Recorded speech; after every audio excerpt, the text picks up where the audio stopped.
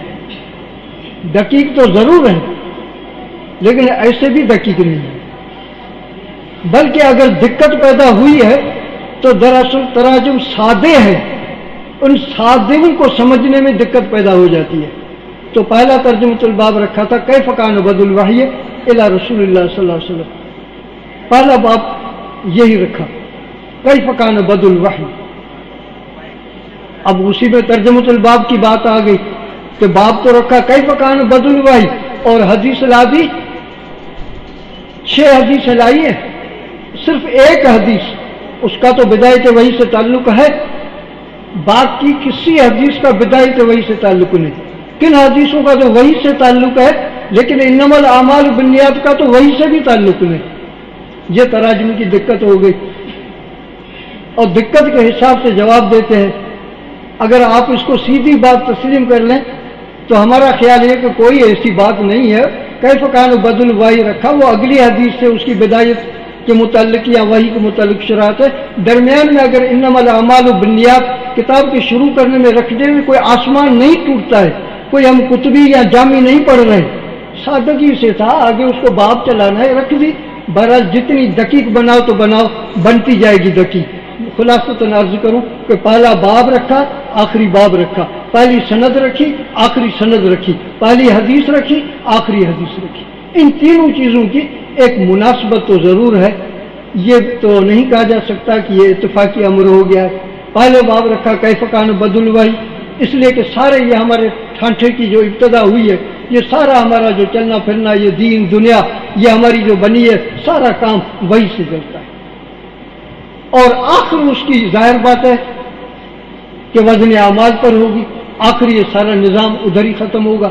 تو وہاں کیف کان بدل ہوئی اور یہاں وزن اعمال کا باب.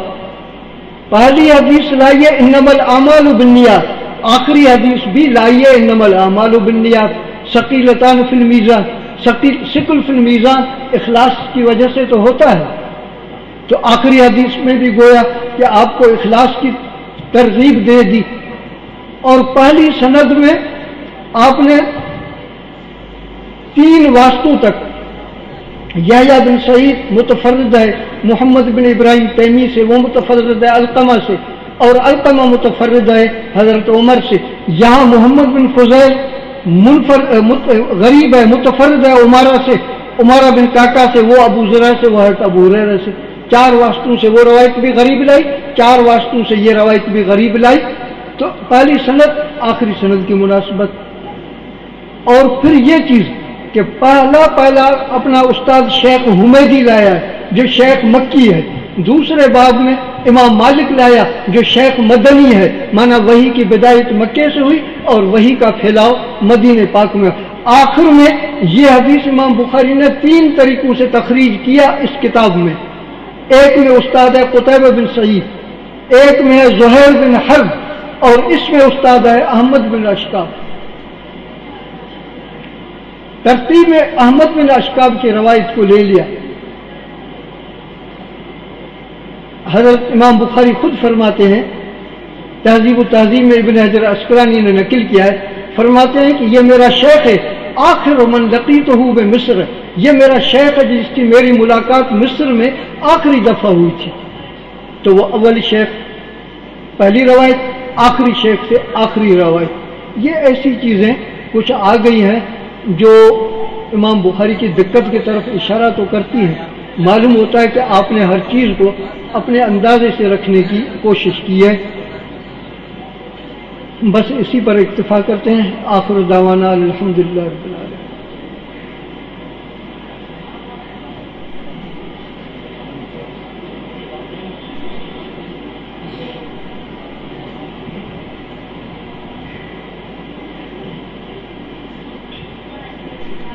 محترم حضرت مولانا ابراہیم صاحب دامت برکاتہم شرکائے دورہ حدیث کو بخاری شریف کی آخری حدیث کا درس دے رہے تھے.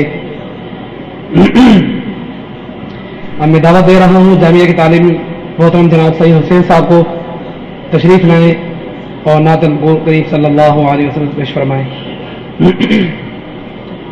تشریف لا رہے ہیں محترم جناب سید حسین صاحب.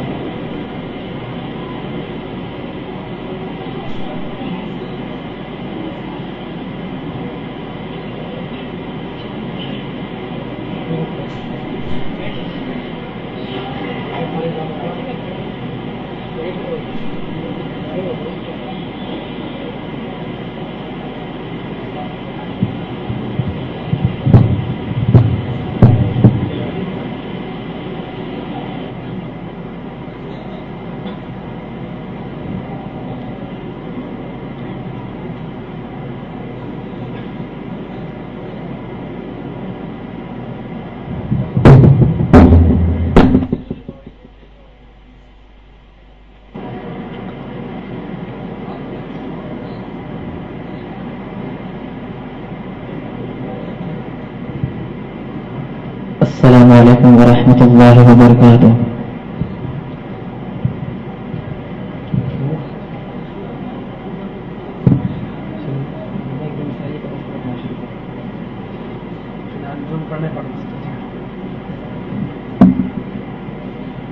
ہم فقیروں باغ میں ہیں کوئی غم کا چہچہا، بلبلیں اڑ جائیں گی سونا چمن رہ جائے گا. اطلس و خواب کے بستر میں یوں نازانا ہو، اس طرح دے جان پر خاکی کفن رہ جائے گا. جہاں میں درد کے ہر سونموں میں مگر تجھے کو بندہ کیا رنگ میں جہاں میں ہے برت کے ہر سو منوں میں مگر تجھ کو اندھا کیا رنگ میں کبھی غور سے بھی دیکھا ہے تو نے جو آباد تجھ سے وہ محل اب ہے سونے جوابی لگانے کی دنیا نہیں ہے یہ برت کی جان ہے تماشا نہیں ہے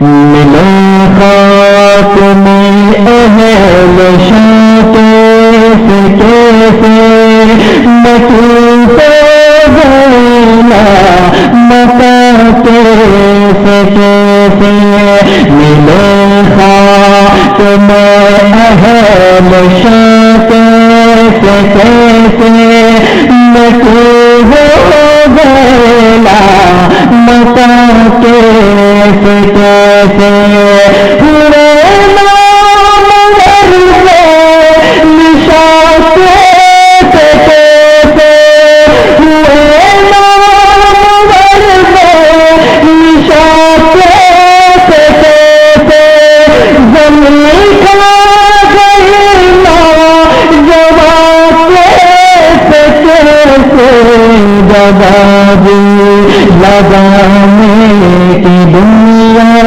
نہیں ہے یہ برت کی جان ہے تماشا نہیں ہے تجھے پہل بچپن میں برسوں کھلایا تجھے پہل بچپن میں برسوں کھلایا جوانی میں پھر تجھے کم دنوں بنایا بڑھاپے میں تو نے بڑھاپے میں آ کے کیا کیا ستایا عدل تیرا چل دے یہ بالکل سفید جوابی لگانے کی دنیا نہیں ہے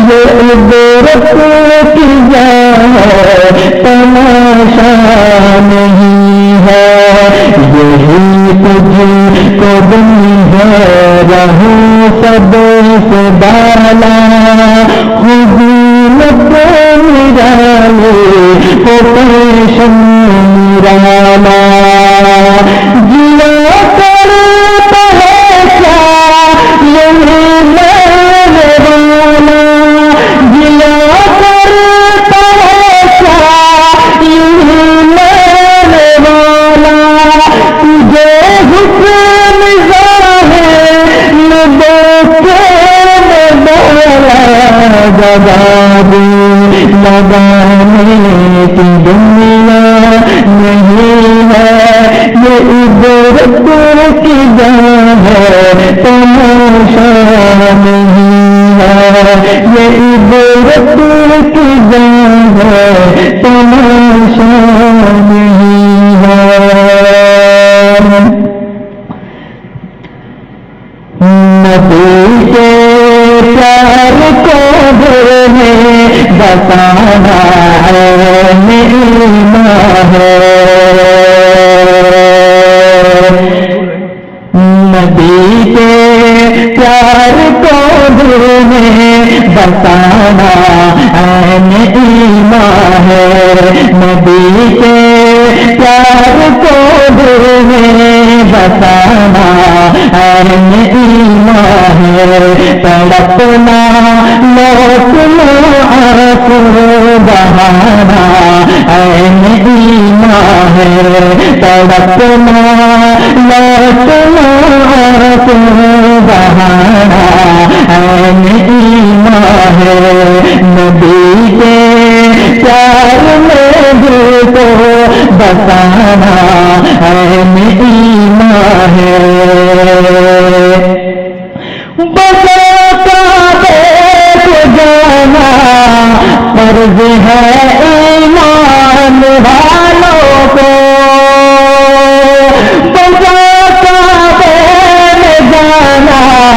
فرض ہے ایمان والوں کو نبی کے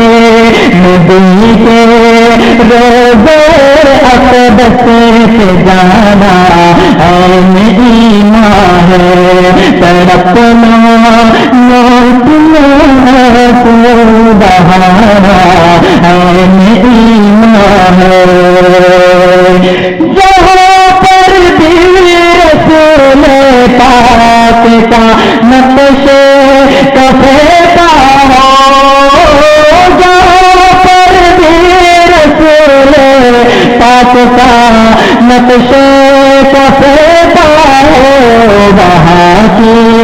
وہاں کی خاک آنکھوں پہ لگانا عین ایمان ہے وہاں کی خاک آنکھوں پہ لگانا عین ایمان ہے اگر تو سے کٹا کر بھی بچا سکتا ہے ایمان کو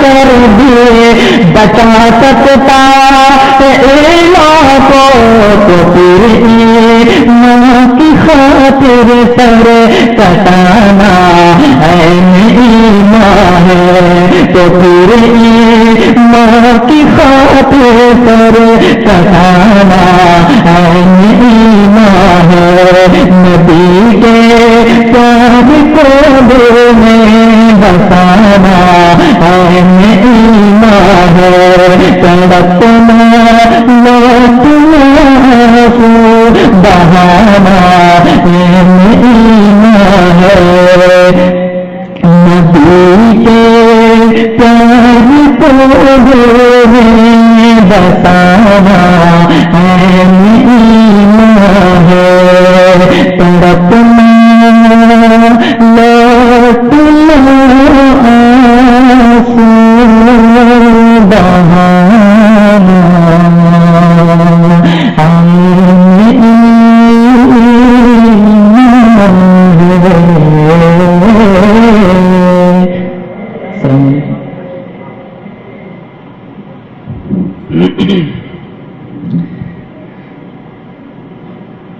ختم بخاری شریف ہو چکی ہے، اب ختم قرآن کریم کا آغاز ہوگا.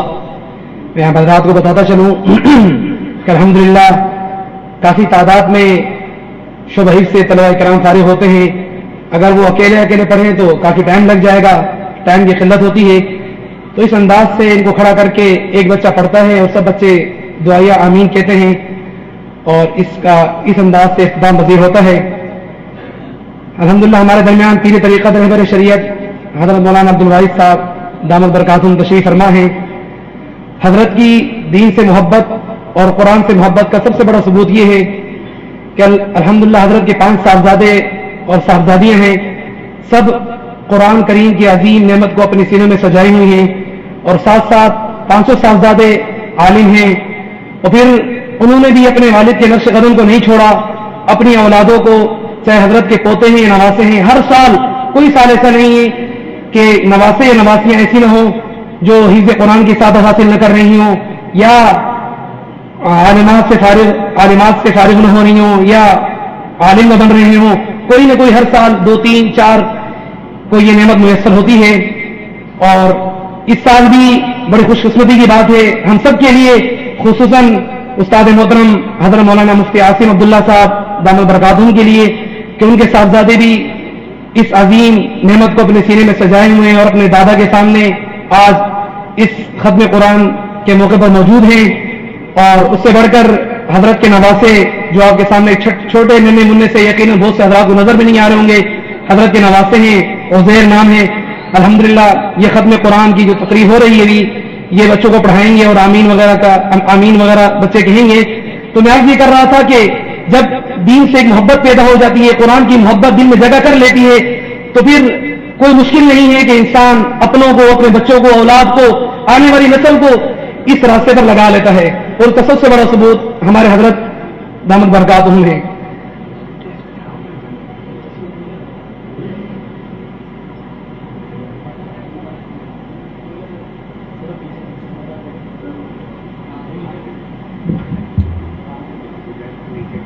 ایسے پکڑ کے منہ سیدھا رکھو, ٹھیک ہے, منہ سیدھا نہیں رکھو.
من